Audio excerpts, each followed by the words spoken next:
பண்பா கவிதைக்குரிய பட்டிமன்றம் அறிமுகம்.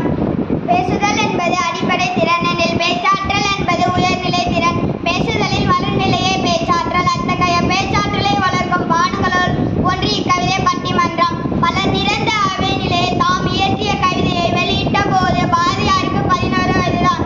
ஆதலால் கவி பாடும் திறமை இளமையிலே வளர்த்துக் கொள்வது சாலச் சிறந்தது. இங்கு உரைநடை பாடமாக அமைந்துள்ள இப்பகுதி இலக்கியத்தின் ஒரு வடிவமான கவிதை நடையில் அமைந்துள்ளமை. புதுமை நுழைவாயில் கவிதைக்குரிய சொல்லாடல் உவமை சிறப்பு மோனை எதுகை போன்ற நயங்கள் மேலும் பாடப்பகுதியை சிறப்புடையதாக்குகின்றன. மாணவர்கள் குரல் ஏற்ற இறுக்கத்தோடும் தங்கு தடையின்றி வாய்விட்டு படிக்கும் போதுதான் இக்கவிதை பட்டிமன்றம் பேச்சு ஆற்றல் வாய்ந்த பேச்சுக்களையாக மிளிரும். அதற்கான வாய்ப்பை ஆசிரியர்கள் ஏற்படுத்தி தர வேண்டும். இடம் பள்ளி வளாகம். காலம் பிற்பகல் 3 மணி. உறுப்பினர்கள் நடுவராக சிறப்பு விருந்தினர்கள் 5ஆம் வகுப்பு மாணவர்கள் இன்சுவை அருளப்பன் மதியொலி சலிமா.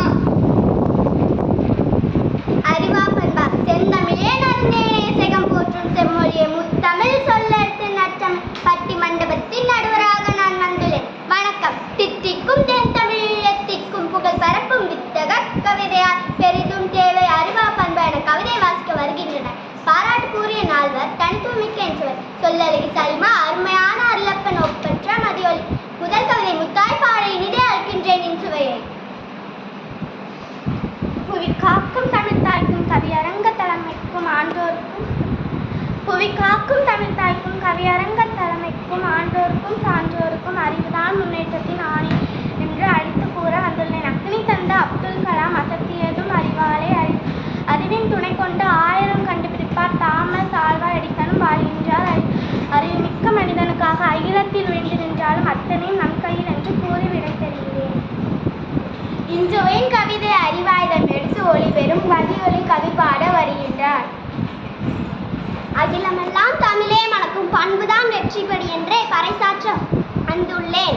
நற்பண்பு தூக்கிவிடும் நம்மை உயரத்திலே நற்பண்பு புகுந்துவிட்டால் நாவினிலே இனிமை வரும். பண்பாலே சிறந்தவர்தாம் பலருண்டு நம்மிடையே புத்தரோடு வல்லவரும் போதித்ததும் நற்பண்பே நன்னேரியால் நிலைத்து நிற்போம் உலகினிலே.